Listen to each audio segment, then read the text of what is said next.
Terima kasih Anda masih bersama kami. Bagi Anda yang baru saja bergabung, kami hadirkan kembali 3 berita utama hari ini. Ribuan knalpot brong hasil sitaan dimusnahkan dan dijadikan monumen udang. Seorang pendaki alami hipotermia saat mendaki Gunung Patuha di Kabupaten Bandung. Waktu masuk sekolah sebentar lagi, toko emas di Pamanukan, Subang ramai dengan orang tua yang menjual emas perhiasan mereka.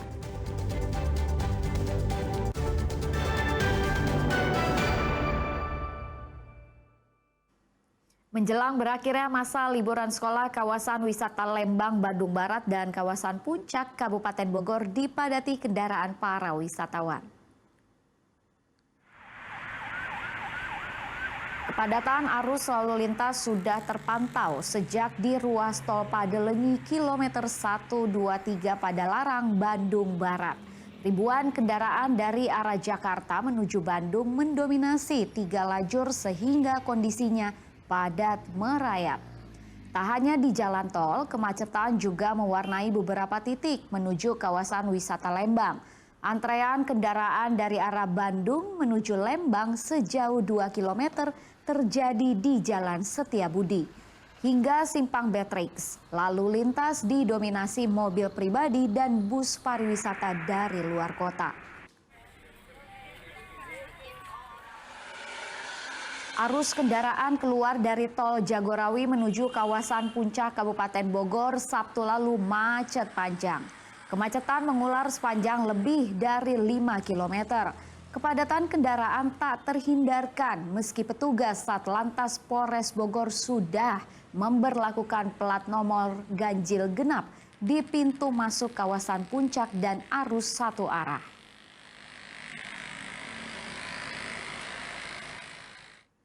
Wacana pemekaran Jawa Barat menjadi 5 provinsi baru ditolak oleh Gubernur Jawa Barat Deddy Mulyadi.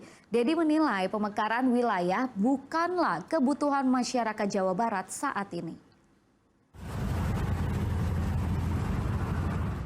Munculnya wacana pemekaran Provinsi Jawa Barat menjadi 5 provinsi baru ditanggapi dingin oleh Gubernur Jawa Barat Deddy Mulyadi. Ia mengungkapkan bahwa pemekaran Jawa Barat menjadi 5 provinsi baru adalah wacana yang tidak mungkin untuk direalisasikan.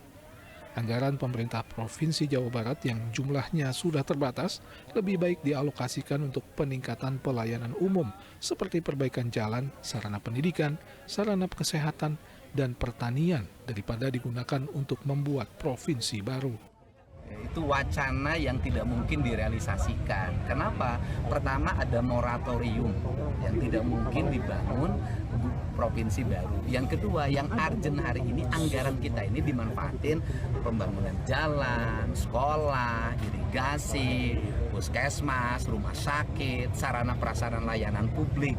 Itu yang lebih urgent, bukan provinsi baru. Jadi rakyat Jawa Barat ini hari ini butuh jalan baru, butuh sekolah baru, butuh rumah sakit baru, butuh puskesmas baru, butuh layanan pemerintah yang...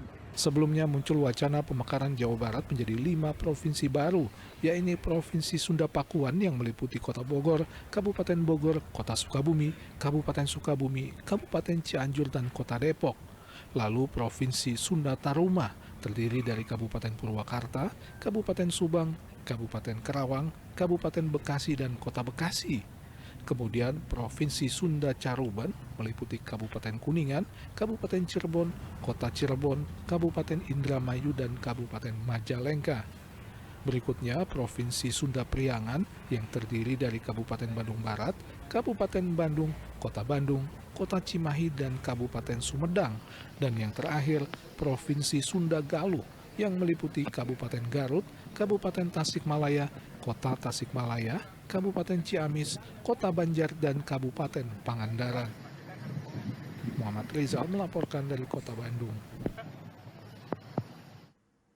Menabung emas jadi kebiasaan warga Pantura Subang. Saat dapat rezeki, mereka biasanya membeli perhiasan emas dan menjualnya saat membutuhkan uang. Seperti ketika anak akan masuk sekolah seperti saat ini.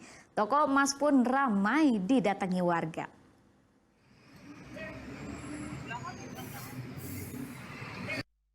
Jelang tahun ajaran baru sekolah, sejumlah toko perhiasan emas di Pantura Pamanukan Subang ramai oleh warga yang datang. Warga yang datang kebanyakan adalah kaum ibu yang sengaja ingin menjual kembali simpanan perhiasan emas yang mereka punyai. Asih, salah seorang warga, mengaku menjual perhiasan emas miliknya untuk mendapatkan uang tunai yang digunakan untuk membeli pakaian seragam dan alat tulis sekolah bagi anaknya. Buat apa jual emas? Buat persiapan anak sekolah. Jadi dijual. Ya, Selain itu untuk keperluan apa lagi? ya buat baju sekolah, peralatan sekolah. Jadi menjual. Ya, Nanti beli lagi nggak tuh? ya kalau ada rezeki lagi. Biasanya gitu ya. Pengelola toko emas mengaku jelang masuk tahun ajaran baru sekolah terjadi kenaikan jumlah pengunjung toko. Pengunjung didominasi warga yang akan menjual kembali perhiasan emas mereka. Untuk saat ini lumayan ramai ya, ada yang jual, ada yang beli juga. Kalau yang jual biasanya ibu-ibu untuk kepentingan anak masuk sekolah. Kalau yang beli teh? Kalau yang beli lumayan ramai sekarang.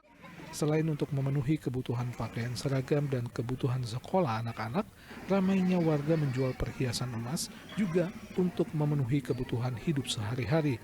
Terlebih, harga sejumlah kebutuhan pokok di pasaran belakangan ini juga kembali mengalami kenaikan. Zainal Arifin melaporkan dari Subang.